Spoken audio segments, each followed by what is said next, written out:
Bright light needs to go.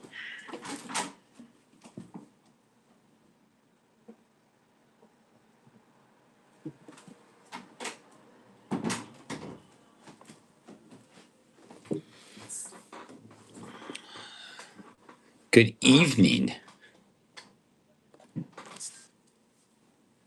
No problem, sweet mod. No problem. Uh, thanks for doing what you're doing. So everybody decided to come on into the community category. I'm kind of changing things up since I started this side project with YouTube. I'm trying to have my Sundays be more pointed, specific conversation topics, and I kind of miss some of the randomness of doing the pure random rambling. So I figured I'd start trying that on moments that I have the opportunity to do too, like tonight. Because I'm trying to stay on topic on my Sunday morning chat shows for that purpose mainly. I'd like to have the opportunity to be able to just have people ask questions and me field questions like I was doing for a while on Sunday, kind of having both of it. Mostly just on pop-ups like this where I have no idea. Thanks, Mill. Mill's put the information in there. So anyone that's joining us for the first time, let me know. If you're here for the first time, say me. If you're shy and this is the first time here, say I. So my chat shows, I'm just going to let you know, we deal with business side of things. I don't talk about the technicals and whatnot. Like, don't ask me how to set up a shipping profile or anything like that, because I'm going to tell you how I do it, and that it's extremely easy. You pick free shipping and you put in 1 ounce for your shipping profile, and all your problems are solved. And I know that's not something everyone's willing or able to at this particular point in time. More people are able to than they realize, but not something they're willing to adopt as of yet. So, with that said, we're just going to open it up. Anybody have any questions for me? I will talk a little bit about an article I read, though. If you have questions, please use a question mark. And if I'm in the middle of talking about something, I'll stop. And when I won't stop, I'll try to complete the thought the best I can without bunny trailing too much and then get to your question. So I don't know. I know you're in here, Noel. Did you see? I just popped up in my feed that Whatnot's going for another round of funding, and they're looking for a $20 billion valuation on this next round of funding. Did anybody else see that? Sorry about that. Anybody else see that? Yes, no. Am I the only one that saw it? Yeah, just popped up. Yeah. So what that boils down to, everybody, is Whatnot's growing by leaps and bounds. The other thing that is very significant about that, that's you need to take stock of and understand, is the fact that they are not in the AI race where all the angel money and all the investment money is going to right now. So I find it very fascinating that they're finding or potentially finding the funds in order to reach these valuations for a selling platform. And I know they just bought an AI company, which I've been doing some reading and doing some research on that particular topic, which I'm not going to go over tonight because we're going to be talking about that on the Reselling Roundtable podcast later this week on Sunday. That's the topic of this Sunday's chat show. And I've been coming across some really interesting information, which would potentially lend me to believe that this isn't too crazy of an evaluation or evaluation, not evaluation, evaluation number for Whatnot. If they're able to do what I think they might be able to do here in the not too distant future, incorporating the elements of what they've just acquired with this AI company. So, of course, I sit down, I have like my cat's fur all over my nose.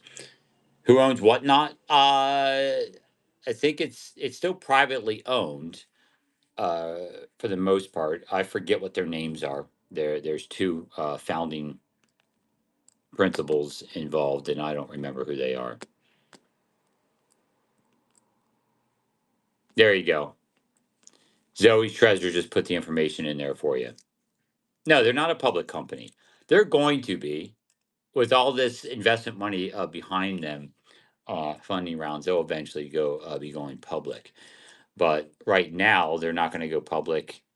They don't need to. They get a lot more flexibility without needing to, you know, bend to the whims of, the financial institutions that own them as a result of going public. Love your shows. I've never done a show and want to do an estate show for my father-in-law. What time of day should I do this show for best sales? Well, I don't subscribe to the best time of day. I subscribe to when you're at your best is the best time of day. No, it's not new. The other one's the newest. So when you're going to have the least amount of distractions and you can create a consistent time frame that you can be on consistently is when you want to do it. And I always describe it like this type of environment that you're going to try to create is going to be when you're at your best, when you have the least amount of distractions. So when you can go on and run live without, you know, kids bugging you or other obligations, let's just say obligations in general, getting in the way of you being able to do what you need to do and the least amount of mental distractions. Not only physical, but mental distraction when you can be at your best is when you want to go live. Would you start on a no commission day? No, I wouldn't. No, no, no, no. No commission day is usually a recipe for high competition. Usually, in my experience, I wouldn't say usually, every time I've gone on those days, it's either the same type of revenue or lackluster, lower revenue numbers than I would have otherwise. It's because a lot of people think they're going to make the extra money utilizing that lower commission, but you also have to understand there's a ton of buyers that are also sellers on here, so you're losing a large portion of your buying pool because a good portion of them are going on to sell is one factor, not to mention that simple factor that everyone thinks I'm going to go on. So you dilute your buying pool. So it's, in my opinion, not worth it. Um, the best, most profitable days historically is the days other people don't have time to be on, but everyone has time as far as sellers go, but everyone else has time to be on as far as buyers. Excuse the motorcycle. I have the windows open because it's gorgeous outside right now. So you're going to hear all the traffic. And as far as buyers go, they have availability to be on, and that's the holidays. So that's a perfect storm for selling. If you have the ability to go on during major holidays, it obviously makes sense because, well, other sellers aren't on, but all the buyers are available to be on because they're hiding in the corners from relatives or family, or they just have an excess of time because they have days off of work, so on and so forth.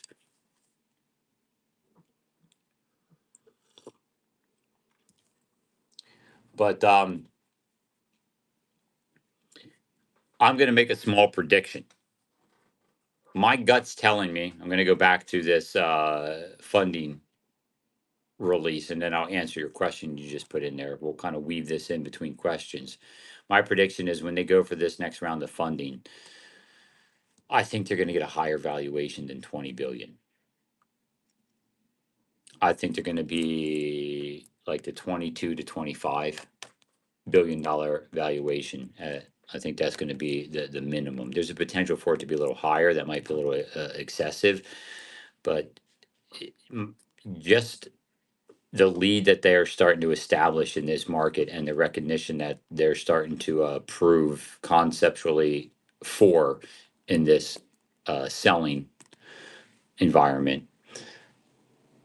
is going to prove to be very prosperous in the future. And I think people are going to catch on to that and realize that. So that's my prediction. We'll see what happens.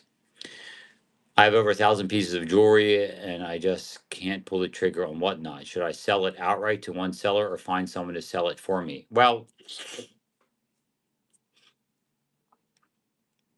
I don't know. What's the reason why you can't pull the trigger on whatnot? That'd be my first question for you. What is it about whatnot that you don't want to, that you're avoiding or just not comfortable? Fear in your age. I don't understand the age thing. Fear makes sense to me. Everybody's scared to go and whatnot.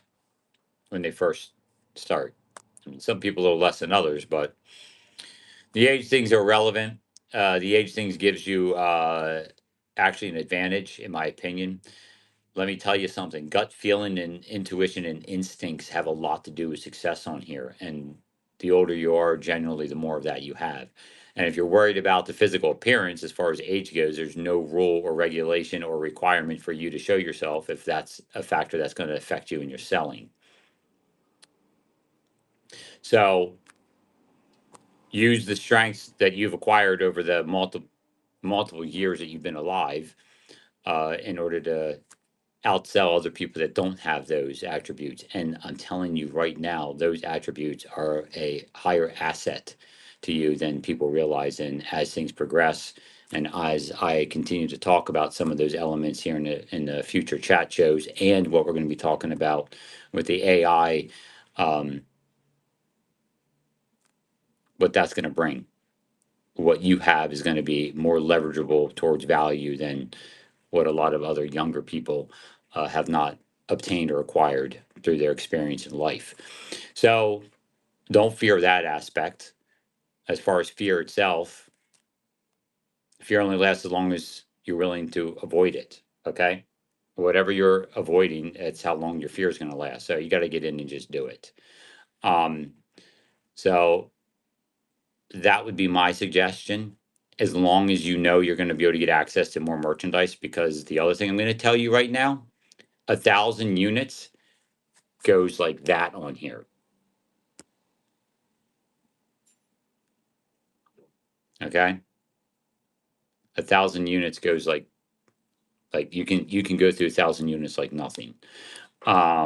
I mean, once you get going, you're running 100, especially if it's jewelry, 100, 200, 300 items a sale. But big investment to get started. Yeah, yeah, yeah. I mean, again, I don't know if the fear of your age is that you think it's going to take too long to get started on here, that you're going to age out and be done before you get rocking and rolling or gain any traction.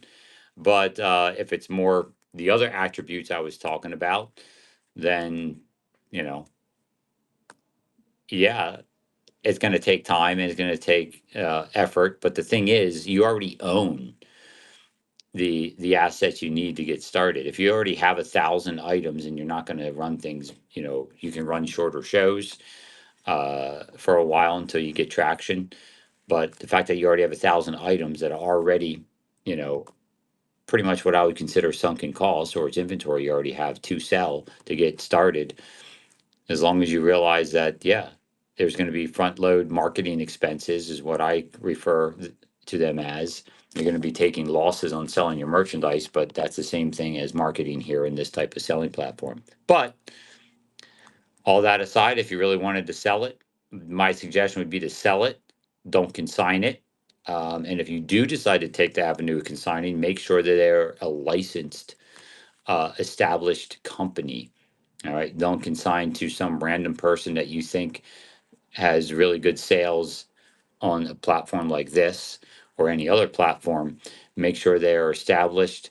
Make sure part of their business is consignment business. Make sure you can get references from people that are willing to take your merchandise on consignment. That is all very important. I've heard many horror stories of people consigning to people on this very app and things going horribly wrong, meaning that they didn't get their money.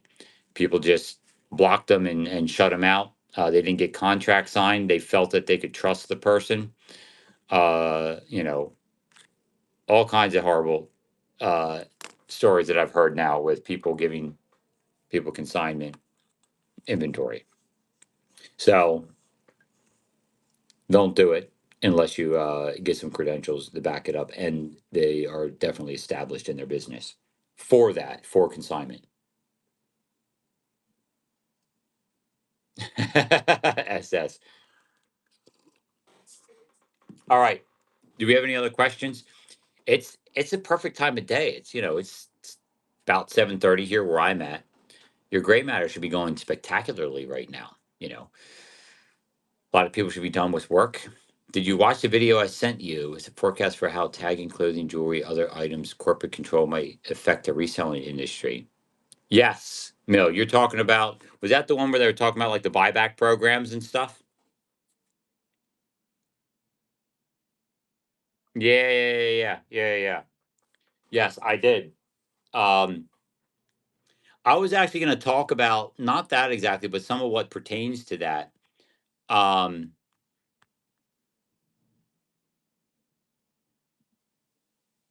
has to deal with what's called information asymmetry. Anyone familiar with that terminology in the world, especially in the world of like um, branded merchandise? Hey, Dragonfly Neen. Yeah, Millicent, I'll probably talk about that sometime in the future. Been hearing you talk about it on the podcast. No, I haven't been talking. I've never talked about information asymmetry. Information asymmetry is the concept that is leveraged for branding, essentially, where they control, where the information they have is more than they let the public have, and they control inventories, they control the information of uh how they supply stuff, they control the information of the costs to the supply and production costs, and all that kind of stuff is essentially locked into a vault in order to create artificial demands and pricing. So, with that attribute starting to essentially crumble, in my personal opinion, and a lot of that has to do with these type of selling apps coming online. You notice in the last 10 years a ton, especially in the clothing industry, and again, yeah, jewelry, fashion, all that kind of stuff. Tons of apps going live. Or I'm on Whatnot, so I can't really talk about all those. But a lot of those going, providing tons and tons of opportunity to buy this merchandise, starts exposing some of those asymmetries, meaning it's becoming more symmetrical, meaning we as consumers can see the true supply, the true costs. You have people on podcasts or YouTube influencers and stuff starting to expose a lot of the qualities of what the merchandise is made out of, so on and so forth. Then the real big thing comes when the quantities of what's available becomes exposed. And a lot of that is being really pushed out through apps like Whatnot, where in the previously our perspective on supply was optic based listings. Like if you would go to the Bay, for instance, or uh, um, any of the other ones that I don't have a fun little nickname for, you'd be isolated to seeing that inventory available right there on that app. So it'd be compartmentalized essentially. So you wouldn't have a grand scheme or a grand view of what availability there was for any said products. Hopefully you're following me so far. So if you're scrolling through the Bay, even if somebody had a listing with, let's say, 10 or 100 of a specific item, your brain would still perceive that as one item, and then whatever there was with everybody else's that was similar to what you were searching. So it still creates a sense of limited availability. We're talking about items on the secondary market. Um, and then you have an app like Whatnot come along, and you start to see how much, just like when the Bay first came along, you started to see how much certain perceived rare items or rare merchandise was not so rare anymore. That's starting to happen, especially in like the fashion, the luxury industries. Think about what happened to Coach purses and Coach products over the last 10 years, right? I'm not even in that world, and I know the degradation of value that has happened as a result. because now you come on a site like this and you literally can scroll and see the quantity of what they're selling at expedited, in an expedited fashion. I mean, they're selling one item after another, 10 seconds, 15 seconds, sometimes 7 and 3, and they're just burning through this merchandise just like that. And your brain goes, holy crap, there's a ton of this. Not to mention, because they're doing volume, they're willing to take lower margins. And you at first are thinking you're getting spectacular deals. But then eventually, as time goes on, you start realizing how much saturation of value there was. And that's why what Millicent's bringing up brought all this about is the brands are starting to recognize this. So now they have to start controlling this. And they started implementing buyback programs. So they can start taking merchandise out of the secondary market and creating the ability to then give back. Like they have like programs where they'll give you uh, monetary incentives to buy new merchandise, basically credits. If you send it to them, they'll authenticate the merchandise themselves, so they can get non-valid merchandise out of the this retail or the resale line. They can also use that information and probably track down where some of this stuff is coming from in order to put a stop to the fakes and the fraudulent stuff from being made. And then they get to resell it and make the money on both sides of the street. They get to refurbish, authenticate, and resell it and keep control of the pricing. So it creates an extremely interesting dynamic across the board. And this is going to be stuff where they realize what's going on because of, again, apps like this that are coming, and more are going to be coming. And this one's going to get way bigger and influence. Like I've told you before, when I started talking about the shift, how we're going from one type of we're going from e-commerce to x-commerce, which is what I call the experiential based commerce, coupled with the speed at which we can sell and the exposure which becomes revealed as a result of this, of how much merchandise is out there for these specific products. It happened in the pallets world too. You went on and you would see the same people with tons and tons of the same merchandise, where before you didn't realize how much there was until you could scroll. You could go to one category on here and go to 4 different pallet sellers, and they're selling the same type of merchandise in huge quantities. And then you look and see there's 30 other pallet sellers, and your probably brain is going to go, well, they're probably all selling the same type of merchandise because that's what just got released from all the big box retailers or got liquidated from the brand itself. So they have to.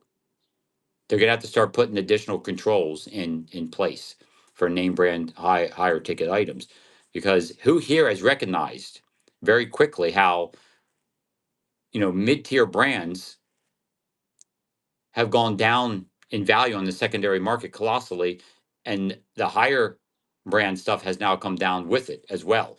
I don't even buy that stuff or really pay attention to it, and just me jumping around have noticed the colossal drop.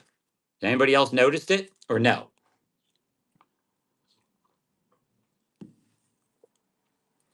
I mean, I don't even pay attention to it, and I've noticed it. And wait till the apps like this, these live selling apps that are recognizing that the volume at which they can sell is where their real profit comes from. But the double-edged sword of that is the exposure of what they have in mass quantity starts to devalue if you're dealing in branded or brand name stuff.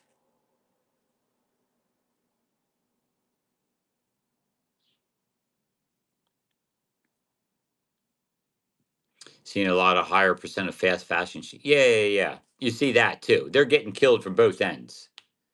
Millicents. They're definitely getting hit from the super low, you know, wear it and trash it. You wear it once and you're done.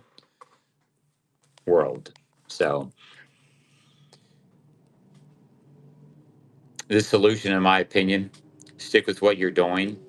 You don't need to run from it, but through the advancements that are coming through the experience based commerce, X commerce, as I've been calling it, building your own experience based selling, it's not gonna, you can just go with the ebb and flow of valuations.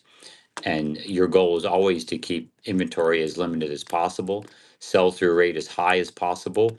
And that way, when market change or shift, you can shift and change right along with it. And if people are there for the experience, no matter what you decide to sell, you can hopefully recreate that experience with different product categories altogether if you needed to, if worse came to worse.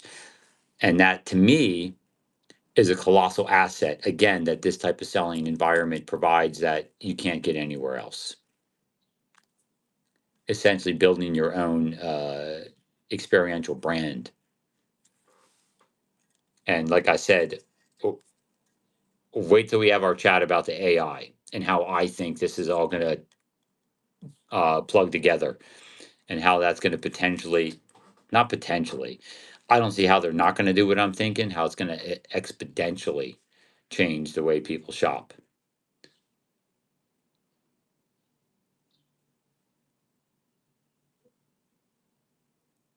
Going crazy prices.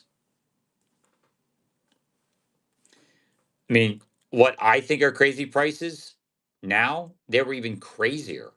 Just when, like when Whatnot first started and I was on here watching people selling stuff on here, it was insane some of the prices I saw going. Now I'm seeing the same stuff. They're still crazy prices to me, just not out of the stratosphere crazy prices.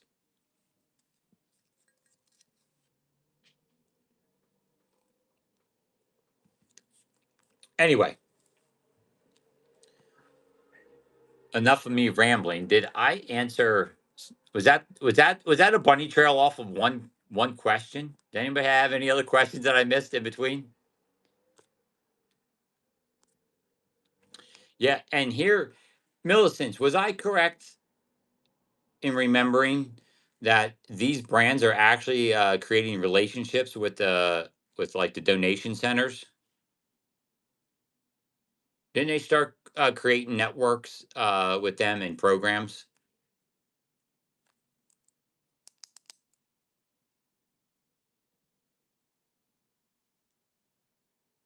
Yes, SS. Yeah, the T-shirt business, especially. Yeah, the vintage T-shirt business, and that's the thing, SS. Like, that video you sent me, Millicent.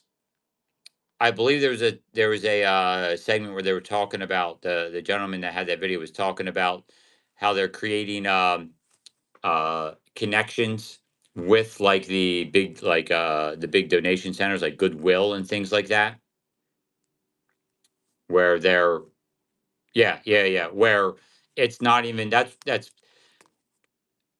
part of the reason why the people that would source are starting to see the available inventory of quality inventory on the shelves and on the racks diminishing, because these companies are coming in and creating these programs with those establishments in order to get their merchandise back. And of course, these programs think it great because they're going to be paying way more than they were probably going to get, and they'll be able to know that they have unlimited. Their wallets are super deep.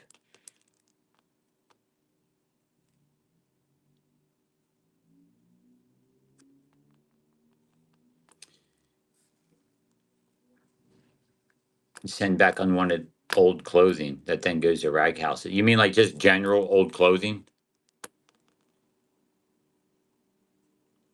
Yeah, Mill. It was an interesting. It was very eye opening and interesting. It's not really the world that I'm in. I mean, I know I'm in jewelry, but if I have to pivot to something else as a result of this, which there's going to be some influence, but jewelry on this secondary market, most of it's like older and vintage, but I don't know how many of those designers stick around where they're going to try to catch it back, other than the fashion designers when it comes to jewelry that also do the clothing. I think is the main target with all this stuff. Yeah, I got you, SS.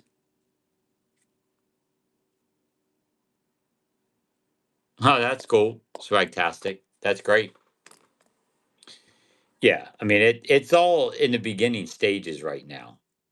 All in the beginning stage. There were some other really cool insights in there. Some pretty crazy, like there's like software, right, Mill? If I'm trying to remember correctly, some of it's coming back to me where they have software where they can like literally like scan the clothing to know like its origin and what it is and the quality the attributes of authenticity or something like that. I'm trying to remember how all that worked. I'm gonna have to watch it again. It was pretty crazy.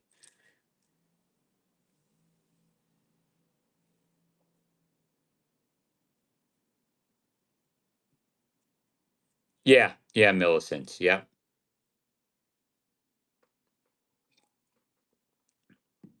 Yeah, I'll have to. It's a crazy. It's a very interesting.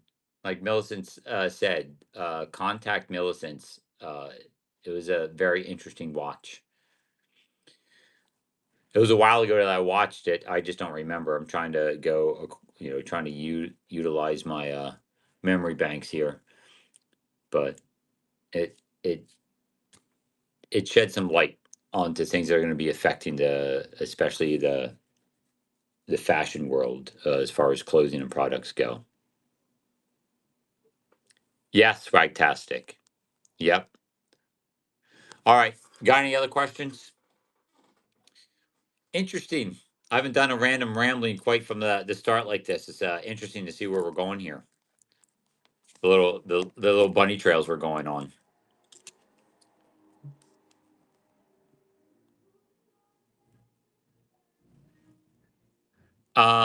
Andy Balt. Andy Balt for me is asking, should I offer free shipping on my first show? I'm nervous that the bids won't cover it. Andy, okay. Lots of figurines and crystal bowls, plates, larger stuff, etc. The answer to that question is absolutely not. Yes, the text number is the same. Um, and if you call me, leave me a message. Don't call and hang up. And calling me is a preferred way to get in contact with me. Because I get so many junk texts. Anyway, to answer your question, absolutely not. If you're starting on Whatnot, you should not adopt anything until you know your baseline numbers and know if shifting to those strategies are worth the money. So you got to go on, you got to sell. And remember, everybody, if you have a question or a statement for me, please use a question mark so I know that it's directed towards me. Um, so you need to go on and sell some merchandise so you know what the shipping costs are going to be, know where you're going to be able to make your profitable numbers at, so on and so forth. It's like it's the same business advice anybody's going to give you. You need to know your numbers. So once you know your baseline numbers, then you know whether the other ideas and plans that you put into place, business plans and strategies, whether or not they're effective, if they're being financially effective. So you don't need to adopt all that stuff. My suggestion, though, to you is to try to stay away from the larger items if at all possible until you get an idea what it's like to sell on a platform that's not the same as static listing platforms or optic only platforms where you're selling one item at a time and packaging each individual item out and sending it to people. This is a different situation where you end up with a different packing scenario than what you may be used to, and that's where you're selling two or three, four, five, six items to the same person and have to get it all packed into one box, or you have to break items out and split them up. It's a different dynamic. Do I recommend switching up days and times? No, I don't recommend that at all. I recommend that you find a day and time that is the least distractive to you externally and internally, as far as mentally and anything else that could be going on in your life. That is the usual time of day. There's going to be exceptions, like something's going to be going on those days, but a time that you can be like, well, I know this time of day, my pets are fed, I'm fed, I don't have work stuff to deal with, all those kind of things. Evaluate those attributes of your life, and the day that you are going to be able to be at your best with the least amount of things on your mind is when you want to run your items. or run your sale. And then you want to be consistent. That is the key on here. I mean, there's some people that do inconsistent shows, but my personal opinion is every one of those would be doing better if they established a consistent day and time.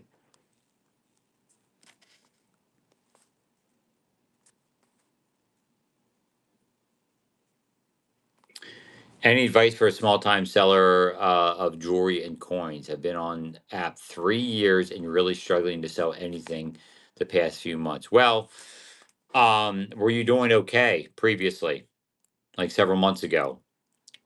Were things kind of going okay for you? Were you selling stuff?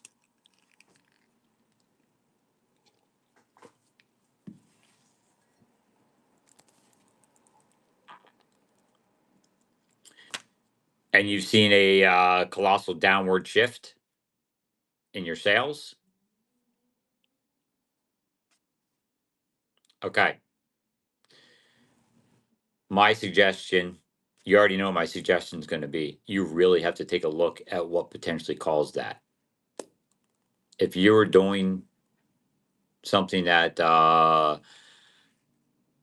was providing some sales and or an upwards momentum, even if you plateaued, chances are you may have decided to change something around, and whatever you changed is obviously, or I shouldn't say obviously, is potentially the culprit of the problem, because the app um, has changed, and you have to change with it, which may be another thing that has happened to cause you problems. But you really need to sit down and start thinking about whether it's the product you're offering, whether you change something about the time, whether it's if you change times that you're selling, if you changed um, the way you're selling, all that kind of stuff. You absolutely have to take stock of to find out what happened. I mean, and you have your ups and downs, but usually they shouldn't be running months long. You know, that always happens. Uh, Try to figure out if something affected you personally in your life that is changing the way you present, the way you sell. It could even be as much as the mood that you're in. If that has changed drastically, all that could shift the potential sales, whether that be quantity of sales or dollar value of sales. So I don't know. I mean, it's not. It just doesn't fall off in a vacuum. No, no, no, no. New sellers, yeah, there's always new sellers, but that always comes and goes. And so do buyers. So the supply and demand side of whatnot goes up and down, but not months long. I mean, I'm just going to just tell you straight out, that definitely comes and goes, but it's not a factor that's going to crater your business and keep it completely, you know, sunken. Um,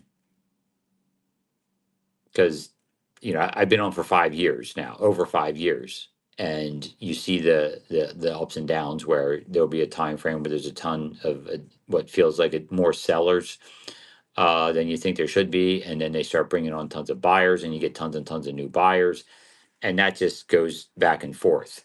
And if you've been on for years, for 3 years, you've been through plenty of that before. And if you survive through that, this, I don't believe, whatever you feel is going on is going to be any different than that. So if something really feels like it has, when I say crater, I mean the way you worded it is that it pretty much went to nothing.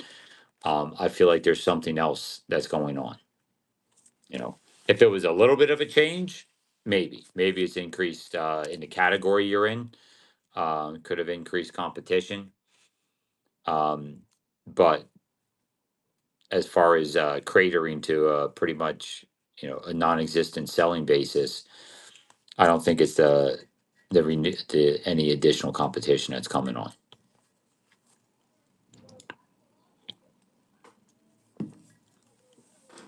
I'm suddenly getting warm for some reason. Oh wow, it's funny. That's how blind I am to stuff. My wife put a huge bouquet of flowers over here, and I just now noticed it. I don't do givings. I offer new buyer gift. Um, I wouldn't. I mean, new buyer gift, that's fine, but I wouldn't put all your stock in that being an attribute of increasing your success. Listen, the best gifts that you're going to give to anybody, new buyers,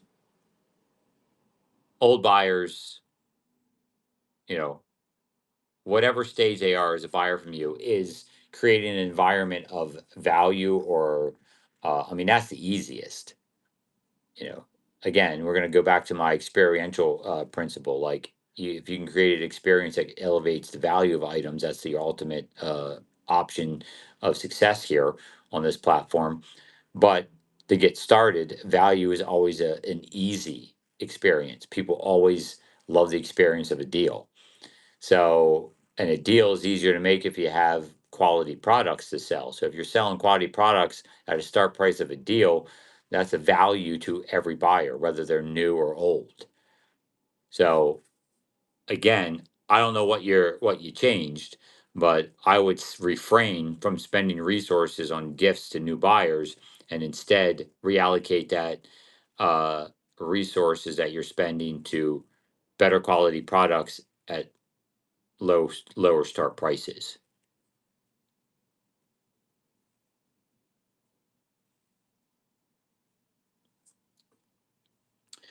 So you're obviously quite successful, but do you ever consider not being in front of the camera yourself, turning that over to someone else? Well, one, I'm not always in front of the camera like this, and two, yeah, I have Nicole that sells for me on Mondays, and I have M that is continuing with what we call Project M. She was just selling her own merchandise. I've gone beyond just that. Project M is a situation where one of my employees is doing their own sourcing in order to have that buy-in, and she gets a profit share off of any profits of the items that she sources. So she has the incentive instead of it being a commission structure, where whenever you do a commission structure with an employee, they just get upset at you if they don't think they're making enough money because the product doesn't meet what they want. And she is doing an exceptionally good job. M is doing great. Her profit margins are spectacular, and she's making some additional money on the side. And she will definitely be able to make some substantial uh, changes to her monetary situation as a result. And my goal is to get M to the point where she's running 3 times a week with her own merchandise that she herself is sourcing. I'm putting up the capital. She takes a hit if there's losses, and she gets part of the money when there's gains.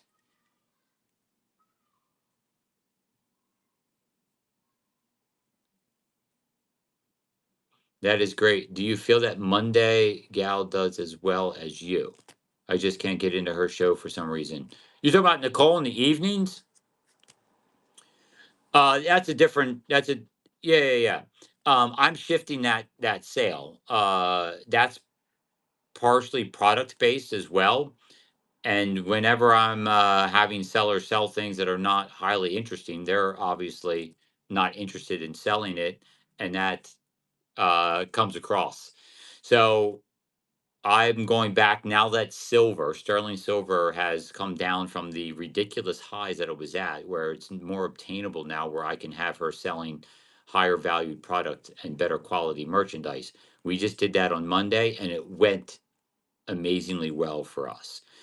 And that's a twofold attribute. That's because she enjoyed selling it more, so the people buying it enjoyed it a lot much more. Plus, it allows me to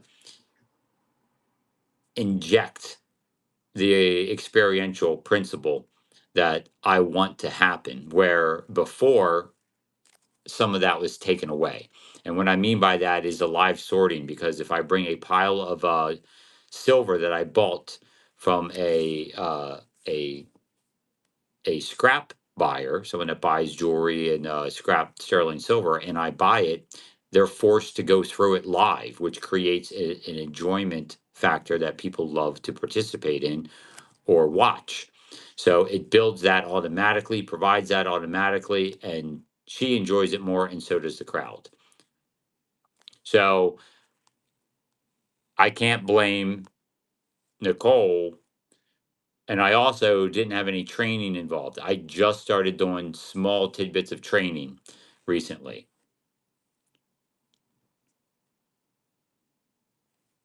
Yeah, yeah, yeah. I mean, it's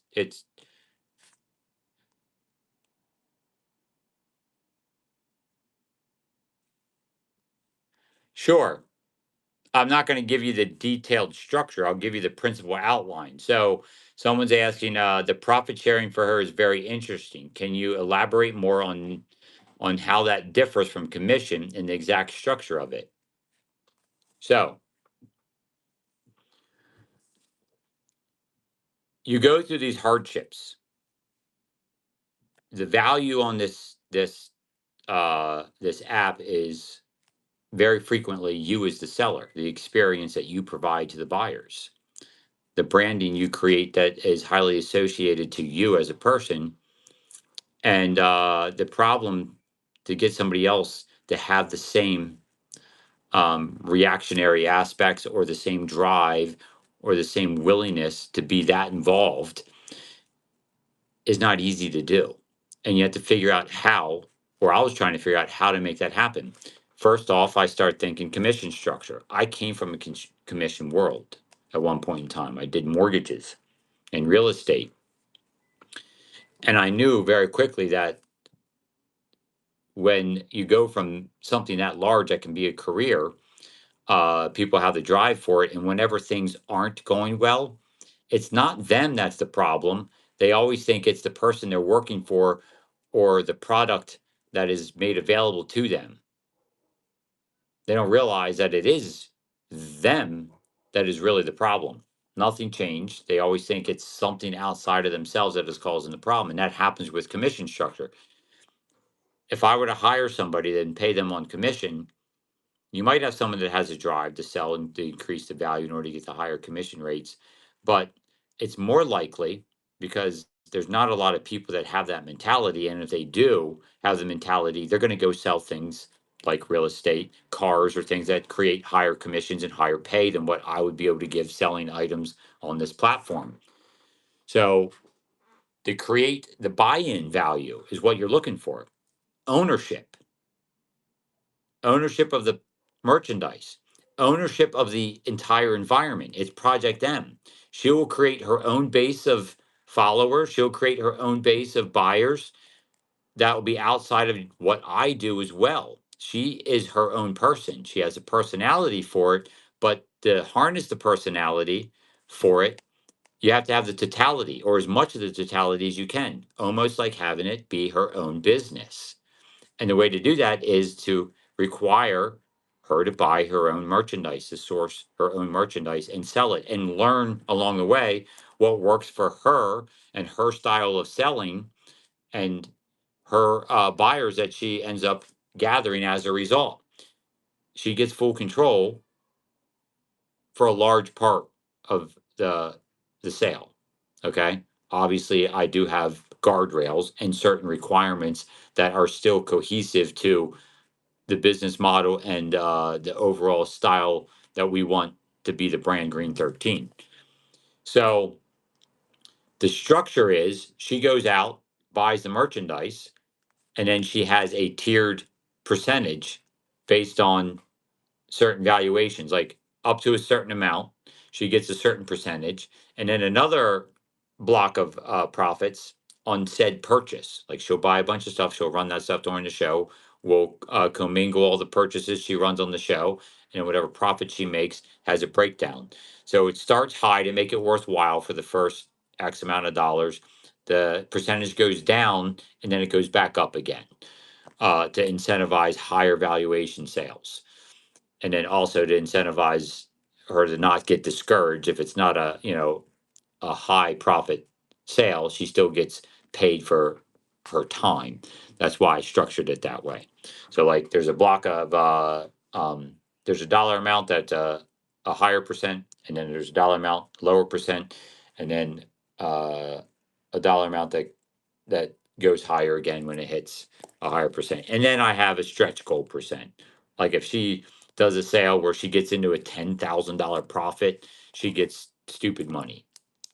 I give her a lot, which if that happens, great. But that's, that's just one of those things where she gets rewarded if she stumbles across some crazy opportunity that, provides that kind of money. Did that answer your question? And I can promise you that creates a better drive and environment than a flat out commission structured seller where you're just giving them. And you're able to leverage and utilize all the attributes, the experiential principles that I talk about here on this platform. Otherwise, the person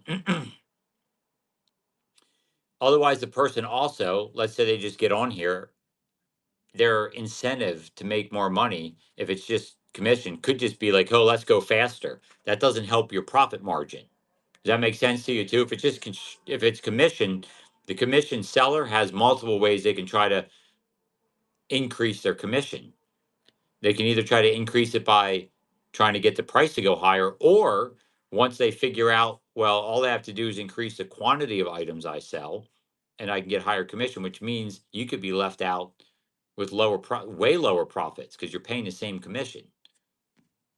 Unless you're going to do all the hard work where you give commission based on a staggering number, based on each individualized item sale, which I mean that's a colossal headache. Generally you're just gonna be like, hey, you get a commission off of whatever you sell. And if your commission structure is too confusing, then they're going to tune out anyway. The other thing is, a lot of people, if you give them a commission slash hourly rate, a lot of people just fall into well, that's great. If I hit commission numbers, then that's just free extra money, no big deal.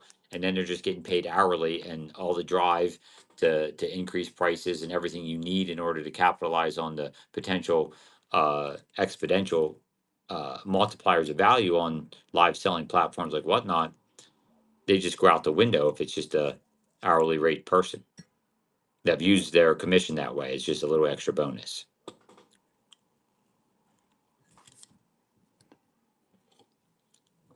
And that makes sense.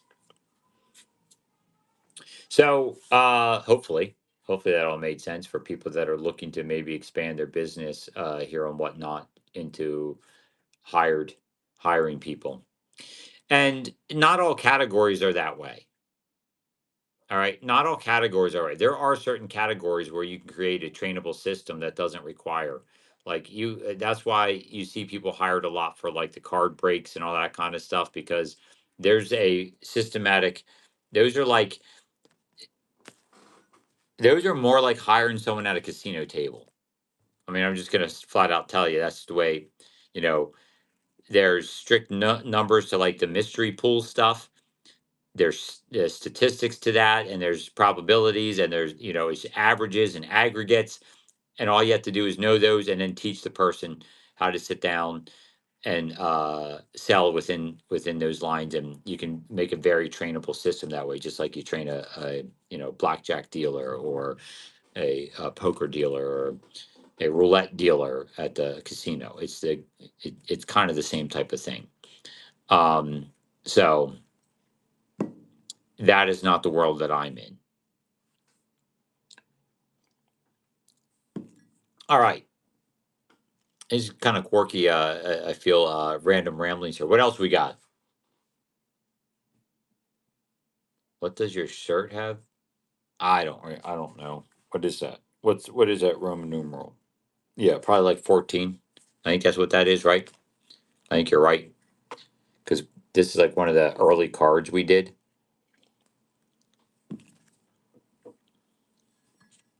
And that tea is good. So now that we're later in the evening, I don't know if Noel's still here, or if anybody that I asked earlier about the new funding round that's being proposed or getting ready to roll out or start, I guess, with Whatnot. Did anybody else read that yet? Like literally popped up in my feed today, right before I went on. Actually, they were talking about them shooting for a $20 billion valuation.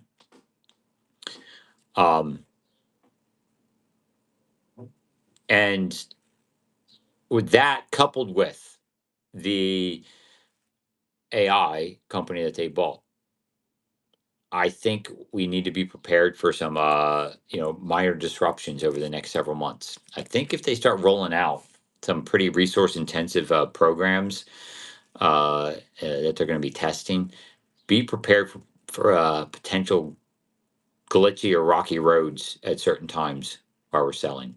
Hey, Bugaboo, what's going on?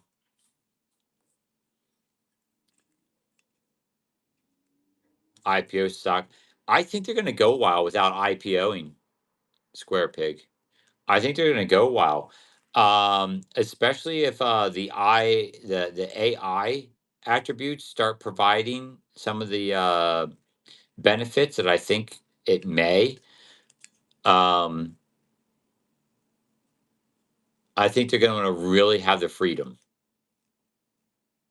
to explore instead of being bound by stock owners. I think if they get to a point where they're the established definite leader and no one's even going to get close, which again, I'm actually looking forward to having this conversation this Sunday about the acquisition and AI involved in this live stream selling.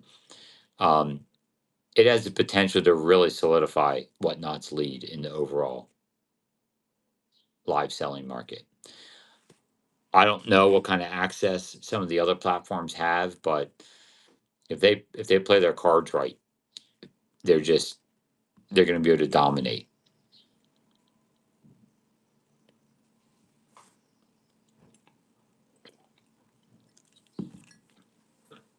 And everybody else will just be playing catch up. I don't know how easy it'll be for them to catch up. I'm assuming that you, like anything else, if you start establishing certain types of AI models, you can copyright them and people can't take them and use them and to their own at their own will or liking. So,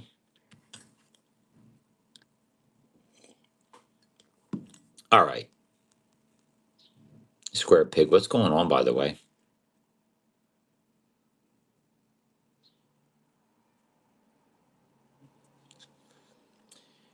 It was This was the second card. The first card had a 13 on top, and Shane was just going to start numbering the cards, and then that just kind of went by the wayside, I think. I don't know if all the cat cards have a number. I think he stopped or forgot that he wanted to do that. That's why, if I remember correctly, that's on there.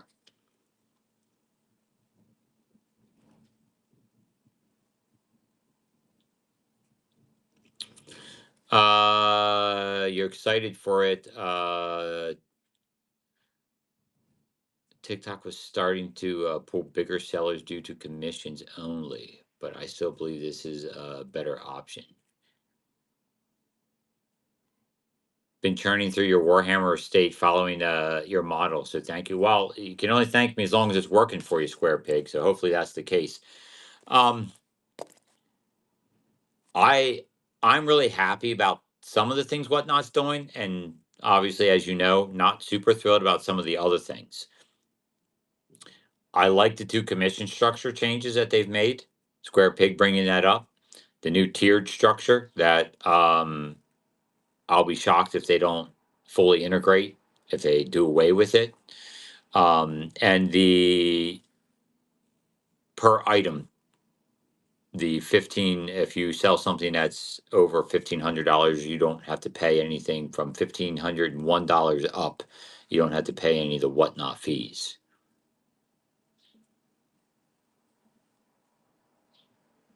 The cat distribution system. No, Boogaboo. We'll eventually get a cat when it's the right cat. Like, like T found me. I go to the cat every time, Boogaboo. I thought I found the cat, but it didn't turn out. Didn't end up being the case. But I go and say hi to the cats every time I'm at the pet place picking up food or litter or stuff for my cats. Um, Keep my eyes and ears out for any opportunity.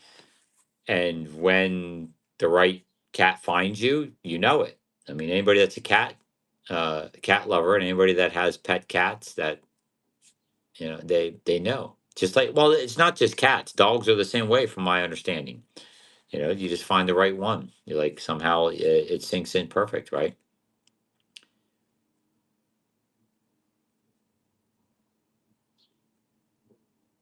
There are so many smaller platforms with lower fees, but I still think the growth and changes and whatnot are worth the fees. Well, so do I. I mean, lower fees aren't always what they're cracked up to be, right? They're smaller for a reason, and lower fees is akin to a discount. And whenever you see things as a discount, your brain starts to recognize it as potentially less valuable. Yeah, you kind of look at it that way. You get what you pay for type of principle, indeed. So I don't know what all the other live selling platforms are that are available out there, but right now, I don't. There isn't any that I'm interested in partaking in. I mean, I've tried, and quite a few have reached out to me,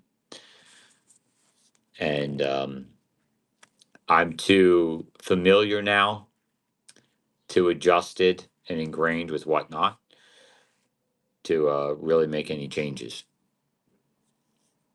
And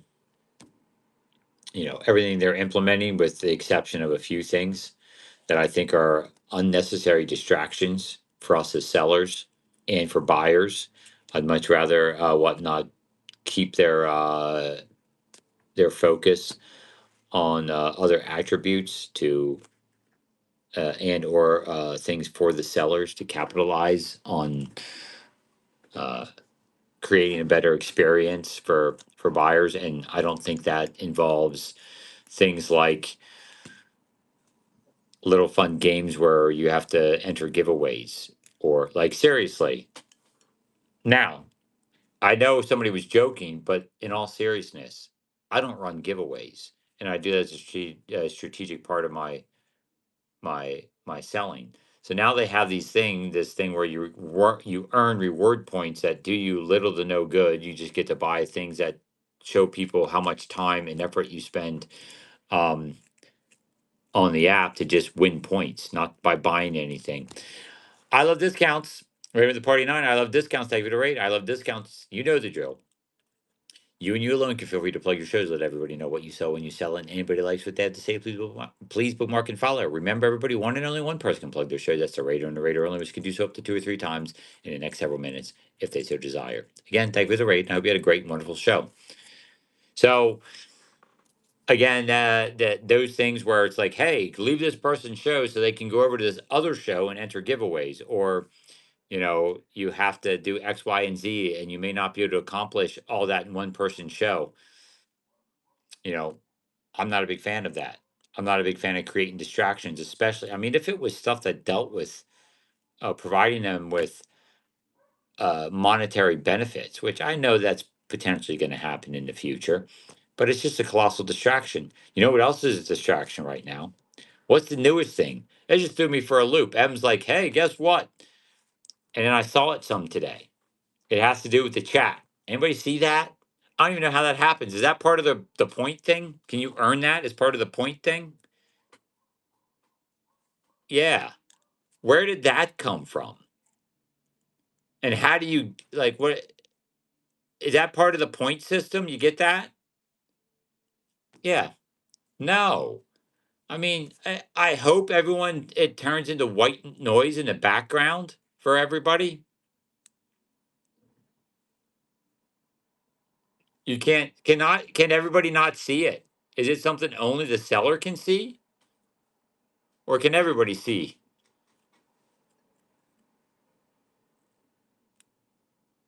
You can't see it yet.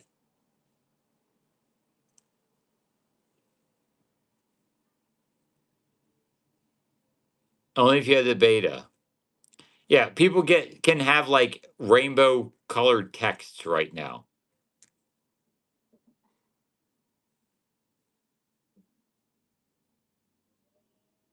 Yeah. So yeah, yeah, yeah. And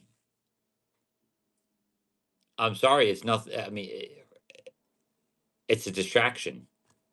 I mean, eventually, what is that? You got to get out of here. What on earth? What is what?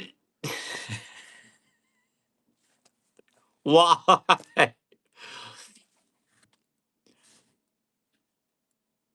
Oh man.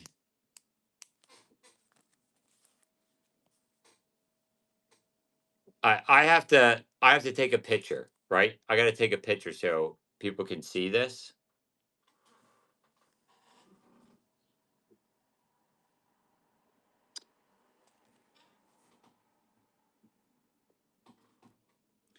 So if you can't see this, look.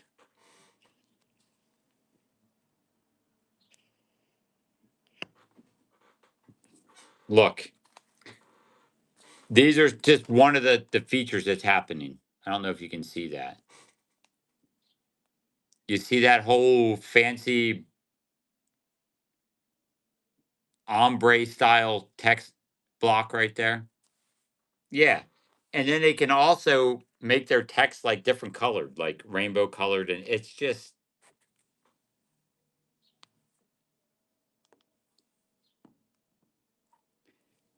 Zoe's treasures. You don't have to, yeah, you don't have to tell me. I mean, that it's super distracting.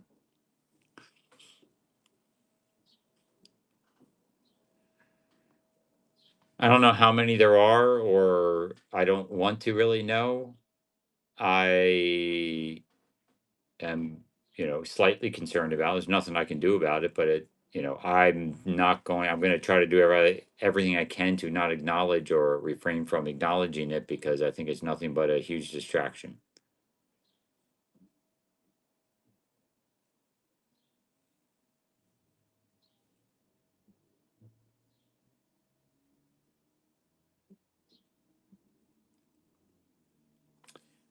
You should be able to still hide your chat and bid.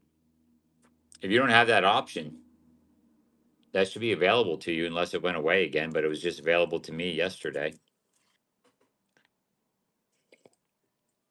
But here's the thing. If they start putting all this stuff on your screen, okay, that makes people want to hide their chat to bid, isn't that being completely counter to what they're trying to accomplish?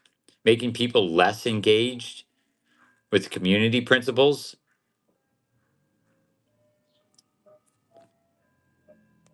Like, doesn't that like completely start eliminating that?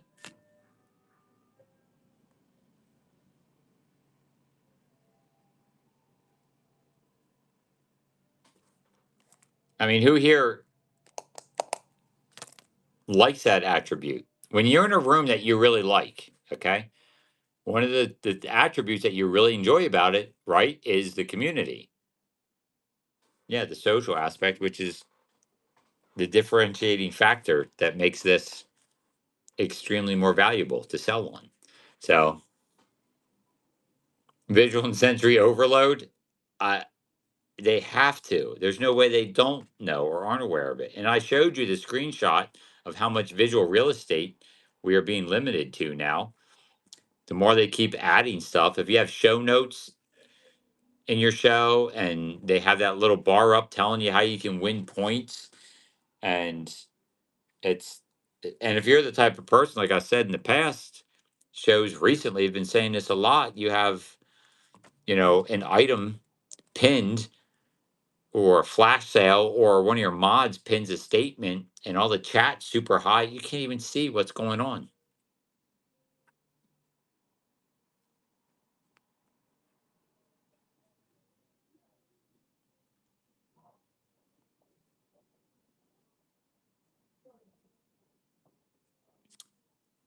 I don't like the text highlighting until I saw it as your promo. If only the seller and mods controlled that, it might be nicer.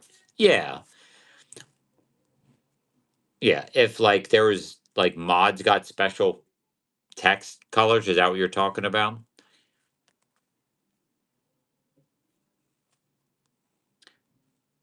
I can still bid when I swipe away, chat. I only do it to increase the visual real estate. Yeah. But wouldn't it be nice if you didn't have to do that? No, that's not what you're saying. Okay.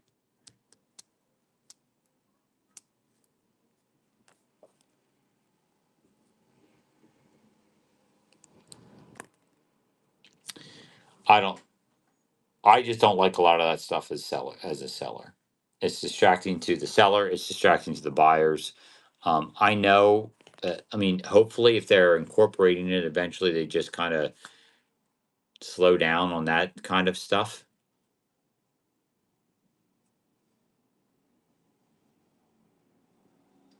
Oh, not an ability to set seller controlled comments apart from the others, more than only pinning. Okay.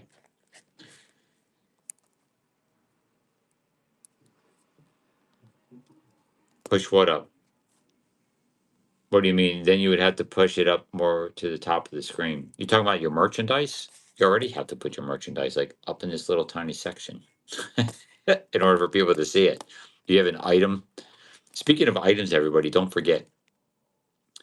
Somebody want to throw the information in the chat about the PA meetup, the whatnot PA meetup? There are tickets available in the buy it now. You always have to. You always want to show your items above the comments. That's what I'm saying. If you keep doing things that push the comments to the top of the screen, you don't have any room. All the people have to swipe away to even see what the heck you're selling.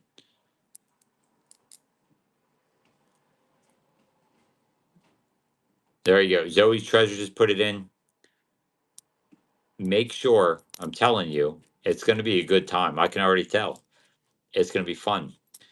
Zoe's Treasures, we have, I'm sorry, but I don't remember the fourth because I know now we have, wait, no, we have 5 speakers. I don't know. I have to do a count. I didn't even sell out of the 10 that I had in here initially.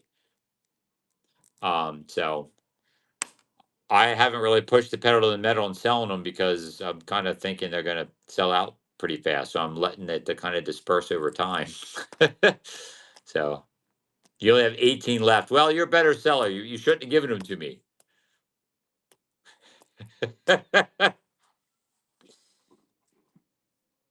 I have a feeling we might have some crossover there as far as the buyers go. I think that people they should buy it from you, which would make more sense since you're the one holding it.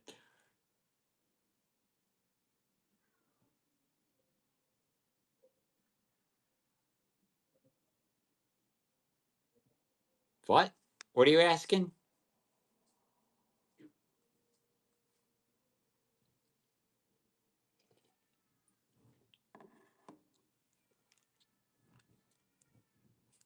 Hold on a second.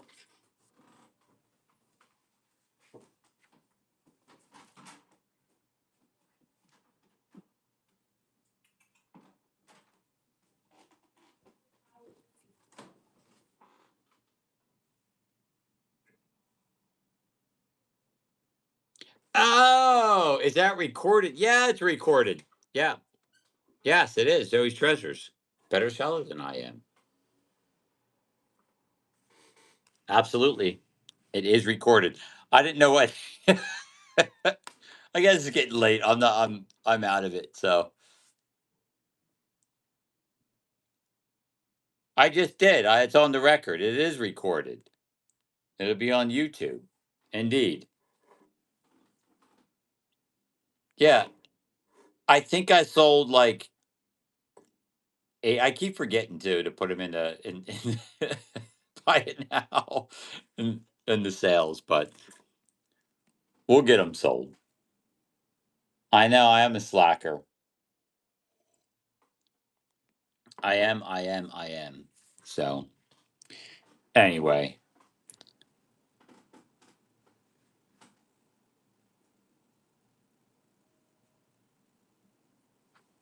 yeah, it's going to be wait, what's going on? What are you guys talking about?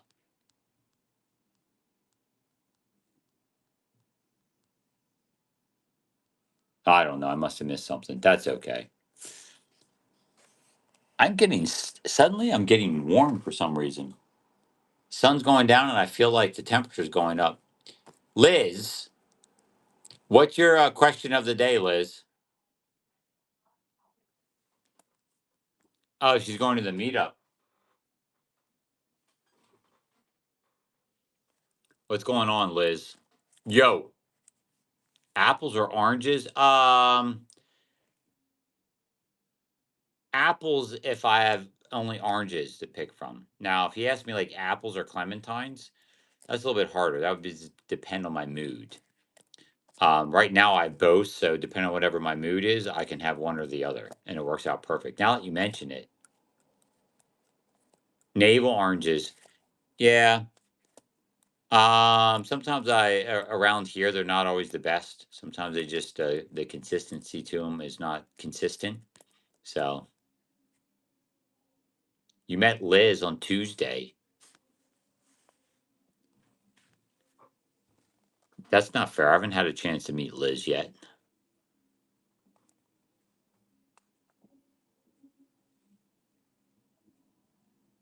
Really? Sounds like fun.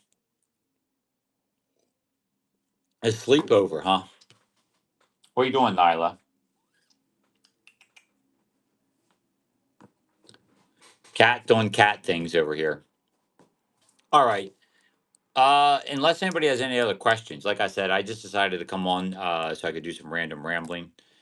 Start shifting that random rambling to random times in the evenings when I can allot for it. So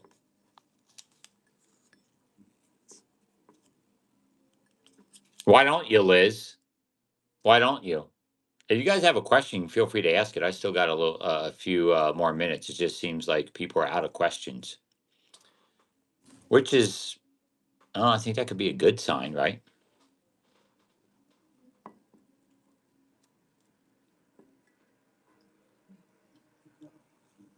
Oh, yeah, you asked the shipping question. I have no idea. Can I start over? Yeah, we were talking about the new funding round. That was the most interesting thing, in my opinion.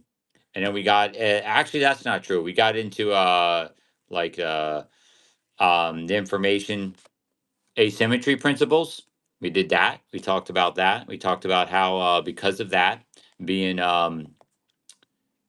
exposed, a lot of brand names have to start their buyback programs in order to protect their brand names. We talked about that and talked about what not working on trying to reach a $20 billion valuation with the next funding round. Yeah, new funding round. And I predicted that they'll hit a higher valuation in 20. I think it's going to be at least 22, if not $25 billion. So, millicents. Millicents is like, I feel bad for Jeremy and his terrible selling styles and inability to sell meetup tickets. I'm going to buy one. Will I go over this again on Sunday? Well, no, I won't. The nice thing is, White Owl, is you can go watch this video. It'll be available for your viewing pleasure on the YouTube channel. And there, Millicent just put it in there for you. Reece on resale. Yeah, right above you, Millicent. Right above you. Now you're just getting fancy, Mill. Now you're just getting fancy.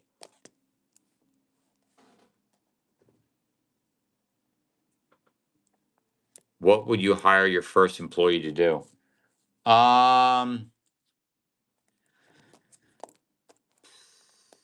Same thing. I don't know. Same thing most people would be shipping.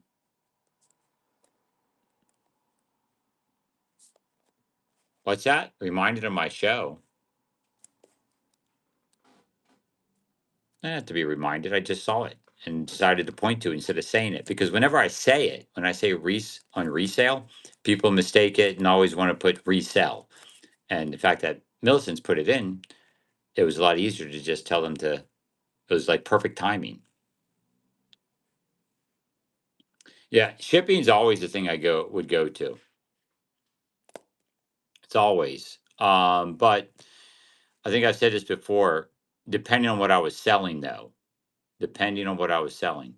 So now that I do a ton of jewelry, if I was doing small stuff, jewelry, which is extremely easy to ship, or like extremely easy in comparison to the stuff we sold before, or if I was doing clothing, I would potentially be more interested in increasing monetization by hiring a, like what I do, a bagger and tagger. So I can move faster. I can be more involved, less distracted, more focused on creating that experience and that environment that I'm looking to create. Plus, it also helps create the environment because you have another person there to talk to and engage with and create, a back and forth that people like to watch, even if it frustrates you sometimes and drives you crazy. So having hindsight being 2020, it definitely would be a toss up between those two, because that would be a foundational principle to build on. The more I think about it, Liz, um, the shipping is something that you could hopefully always kind of outsource to. So yeah, it's kind of hard. The more I think about it, maybe hiring someone to build, help with the experiential attributes and increase the sales numbers, to then help pay for somebody that you would hire for shipping. But then you also have the attributes, or the aspects of hiring somebody that starts out when shipping's a lot easier because you're not selling as much. And then it's easier to scale them into the position than if you try to just throw them into the fire when you have tons and tons of items to ship, and then you have a harder time finding someone. So my talking probably did you no good. But I still think eventually all roads lead to hiring a shipping person right out of the gate as far as the first person.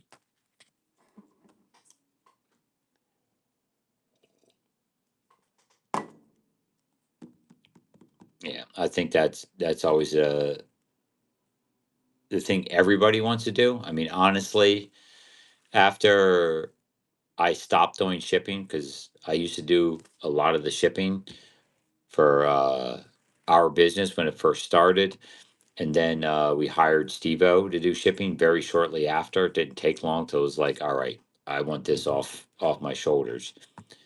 And then Whatnot came around, and we had to get back into shipping, helping with shipping because of the volume we started doing. And in order to stay on top of things, we eventually realized again that we're going to have to hire more shipping people. So,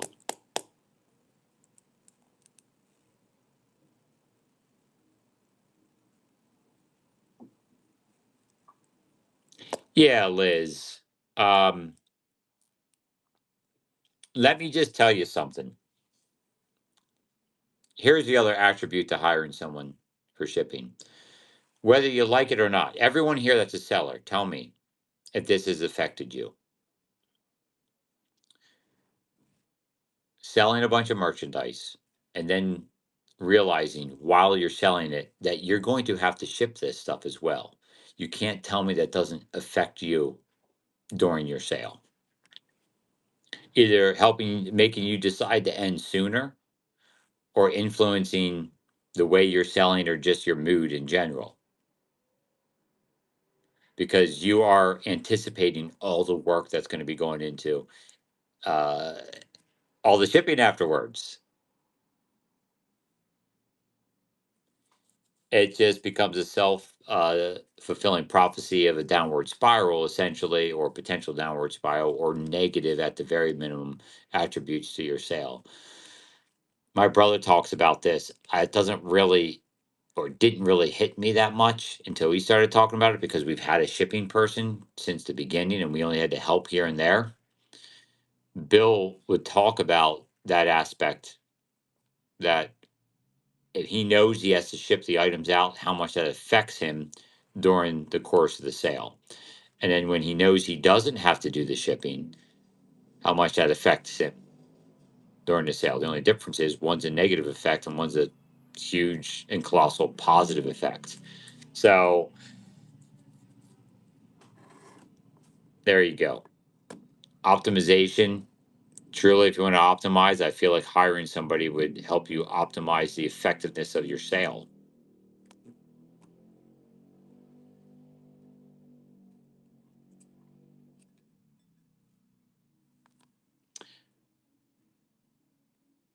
Exactly. Nine dimes is Bill's who I'm talking about. 4 hour show versus 7 hour show. That's interesting, Liz. I'm curious. Can you elaborate on that? You said that you'd almost rather hire a streamer and do the shipping yourself.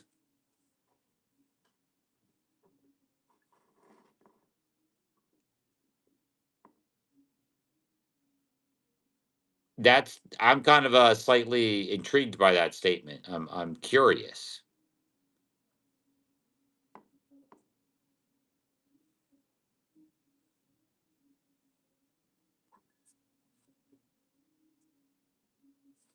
A streamer wouldn't be affected by anything emotionally. That's a problem, not a that's a problem, not an asset.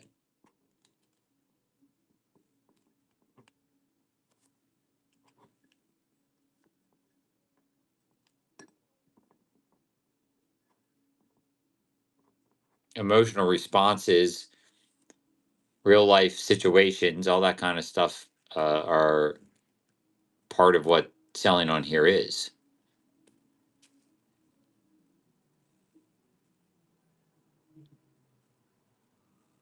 Yeah, but I talked about that earlier, Liz.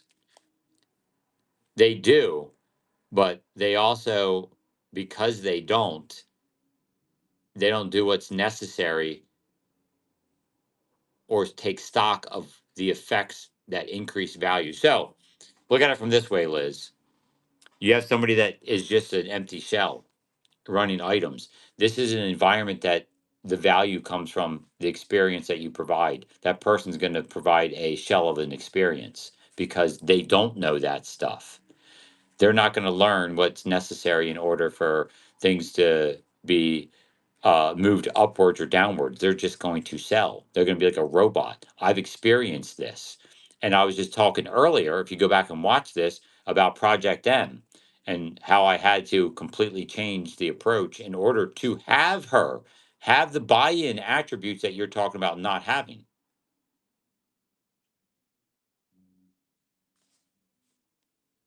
Yeah, that's what Project M is, Liz. But what you're saying is you're bringing those attributes into what you're trying to remove. So therefore, they would have the exact same principles that you have that you're trying to get away from. You're trying to build that in to have those effects.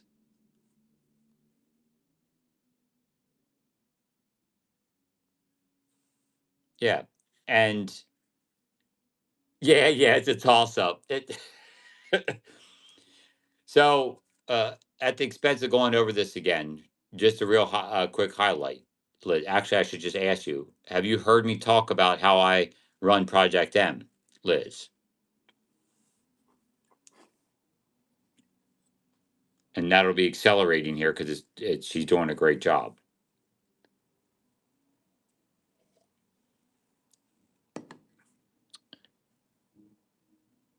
Okay. I'll go over real quick for you. Project M is not a commission structured or bonus structured environment.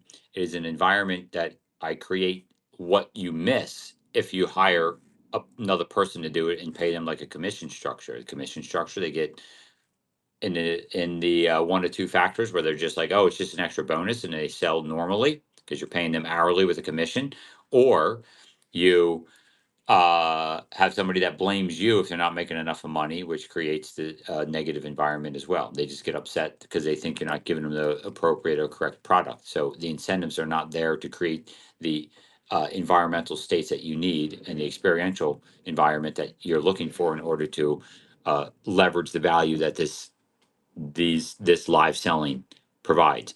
So Project M is designed to incorporate what you're saying you want to get rid of. And that's to bring all those emotional and buy in principles. So she gets to buy merchandise. Yes, that's the best part. It's my money. However, she only makes extra money if she profits. She does all of her own sourcing. So she buys in based on her own skill set of merchandise, sells things with her own skill set of selling, with some guidelines laid down by us that has to mirror what the principles of our business want to follow. But it's her merchandise, her show, eventually going to develop her own experience and environment, and she gets profit sharing. So she only makes extra, and she gets hit if it loses money. So it's the same as me, other than she didn't have to accumulate the capital in order to do it. But that still takes us back to your initial question. If you're going to basically, in order to capitalize on all the beneficial elements of selling on here, the behavioral principles, you're going to need all those in order to know what to do, what not to do to increase profits, what works, what doesn't work, creating the relationships, to leverage for the value, all that stuff. And you're trying to inject that back into the person. So you might as well just be you and hire a shipper. That's going to be way easier than jumping over all those hurdles and creating a structure of pay like that.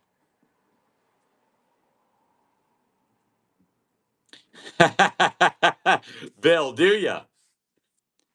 Do ya? M sells slower with her own stuff. Which proves my point of exactly what I'm trying to say. I said that earlier. Bill literally just pointed out an attribute that I was talking about earlier with you hire somebody that's a commission or bonus based and they don't know where the profits are at. They can try to make more money in one of two ways. They can try to make more money by selling faster or trying to sell higher, create more profit. And what you need is not them selling faster, because if you're losing money, that just means you're losing money faster, right? I promise you, I'd rather make money slow than lose money fast if I was given the choice. And M already adopts that. If it's my stuff and she's selling, she just burns right, goes right through it. Bill's probably talking about it in connection to when M helps her, but she does it when she's selling for me too. When I sit her down and I, and she's, or I have her selling, she's taking the lead sales aspect, and somebody else is bagging a tag, or even if I'm bagging it, she'll just cruise through stuff, and she'll even talk about, like, yeah, I'm just faster seller than you. I'm like, and then she goes, well, I can't get the same money you get. Like, well, maybe there might be an attribute, there might be a little link there, just a bit. There's that fine line of just showing something and hitting the run button. So anyway, I'm going over the same topic, same information I already did earlier in the chat, and I don't want to do that, especially now that you can go watch it. So, anybody have any other last minute questions? I was planning on staying on till 9, which is like 15 minutes, but if we don't have any more questions, I'll go downstairs, grab something to drink, do some meditation, and get ready to go to sleep and wake up for our sale tomorrow.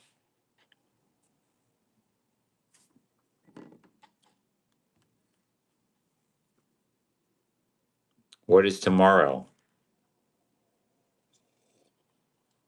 Well, we got a lot of stuff to get through, actually. We've been getting stuff coming in. We just cleared out a small estate, so we have all that stuff. I just bought a bunch of stuff from the Pine Grove Pilfer that I didn't even want. And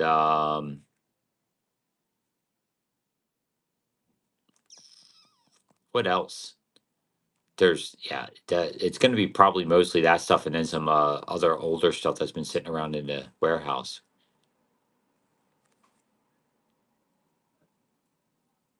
Nice, always mod. What is the current methodology for the Friday sales? Chaos. Where do I find good info in the AI company? That internet place, Bill. The Friday sale went from being our main anchor show to being the floater show. So it is um, going to be in a state of constant fluctuation until there's certain things that are going to change in the future. The gong, he's been hitting the gong lately. Yeah, Liz. It's funny though because people still aren't used to it. Yeah, the gong never left. It's just whenever Mark remembers to hit it.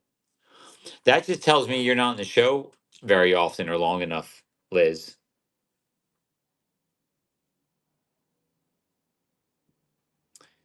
The gong would it's just so way back when we started on whatnot, we would ring a bell because our bid increments were super low. Okay. So every time we hit $5, every $5 increment, we would ring the bell. And then eventually someone goes, you should have a gong for every time $25. So whenever it hits $25, we did away with the bell. And anytime we hit a $25 increment, so if something hits $25, we hit the gong. If it hits 50, we hit it again, so on and so forth. It was actually a really nice triggering mechanism for people that like to just listen to our show, would be like, oh, something's going crazy. And then they would come and join the show to watch or tune back in essentially because they would hear that happening.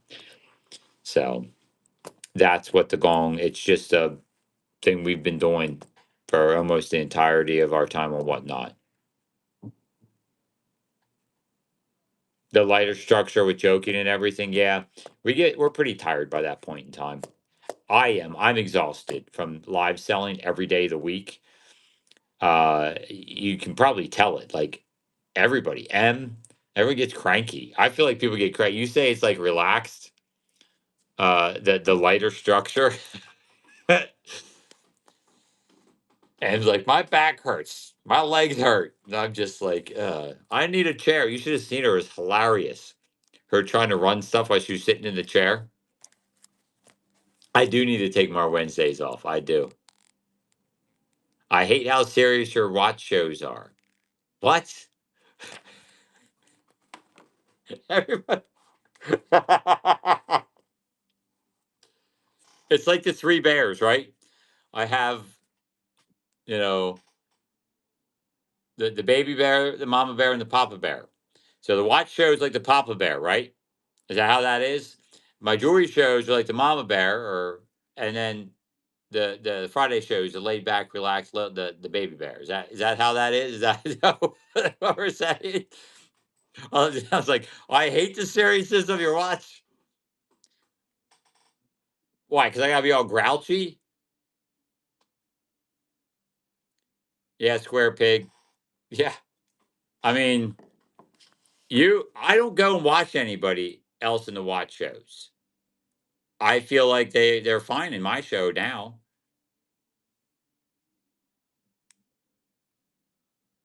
Like I think the riffraff, the people that you would call, they know not to bother coming, and or I blocked them already. So, I've run enough now, filtered enough. People know if they want to come into my watch shows, you either deal with it or you're going to leave.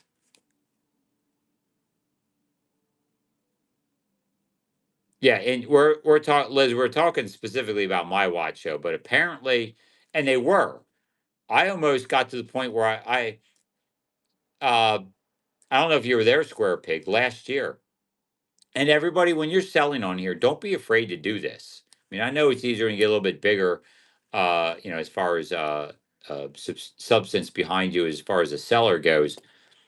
I told people, I'm like, look, if you guys don't get your act together and start acting like reasonable people, I'm not going to have the shows. If you want me to have shows selling you watches, start acting like adults. I'm not. I literally had a lecture with them on several occasions about if they want me to sell watches that are worth a ton of money with dollar stars and free shipping,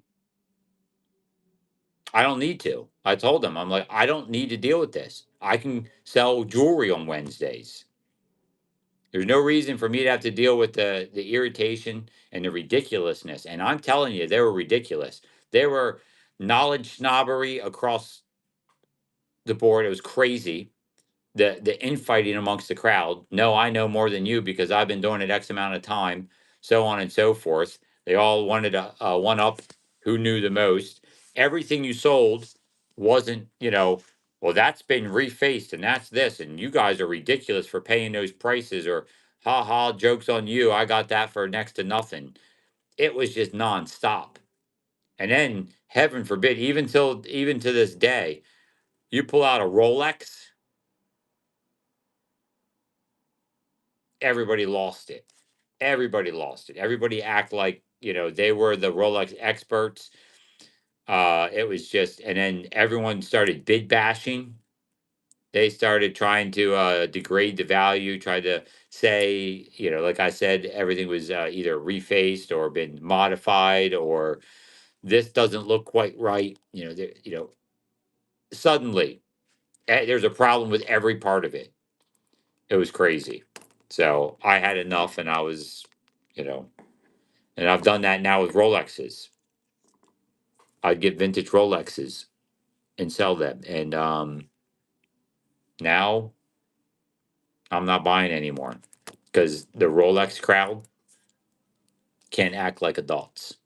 Sorry. It's just the way it is. So no more Rolexes from Green 13 on whatnot.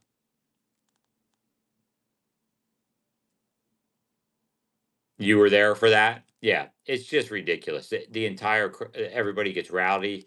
They all start, it's just not a fun environment to be in. I'm not, I want to enjoy selling on here, and it's already, like you look at I love discounts talking about how, like, I don't like your the way you have to deal with the watch sales, but it is the situation that I got into doing the watches, and you know, it's fun now. I don't mind it. It's a nice option, a nice product option that I can get my hands on in order to make some money. Yeah, the dead air is because I don't know anything about watches, but I love discounts. Uh, to be honest with you, the watch, uh, it does fine as far as I mean, the margins. I mean, they're nothing crazy. The margins are acceptable. The sales volume, especially now, I have to take into account that I get discounted commissions because if I hit certain higher numbers, and watches definitely help me hit those numbers.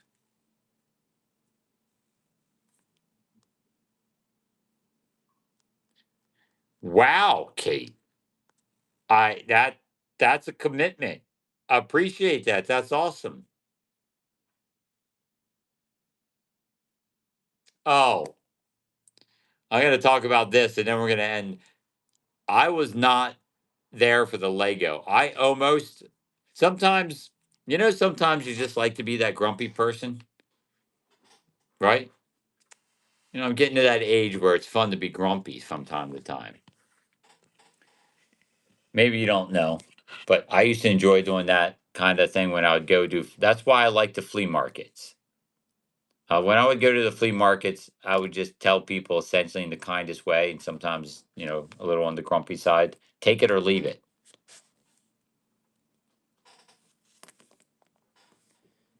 And M was selling Legos, and everybody was out out of control to the point where M asked me, the co-hosts from another account, live and tell everybody to start acting like adults. And then they're like, "What do you expect? We're selling kids' toys." I expect you to act like an adult that's buying kid toys. Someone that's responsible enough to have a credit card. Yeah, Square Pig was there. It was nuts.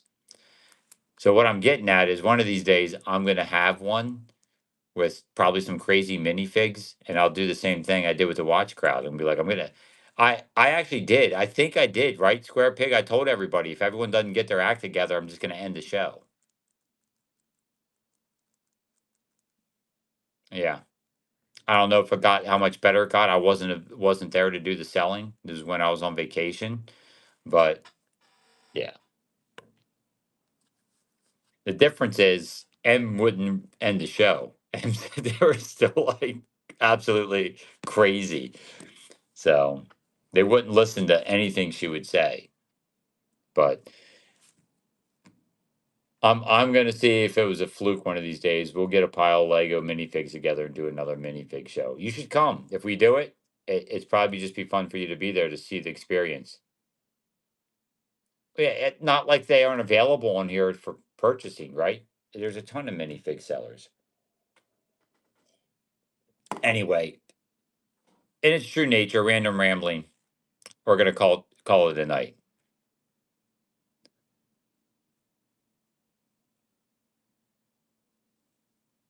You're making a Lego brooch. That's cool. Yeah, it's time to call it a night. You're gonna go say hi to Donna. Go say hi to Donna. We all love Donna. Donna's good people. Go say hi, hang out, bid, and or buy something from her. Really good people. Have a good evening. Until next time, everybody, which is tomorrow at 9 a.m. Eastern Time. Happy bidding. I look forward to seeing you there.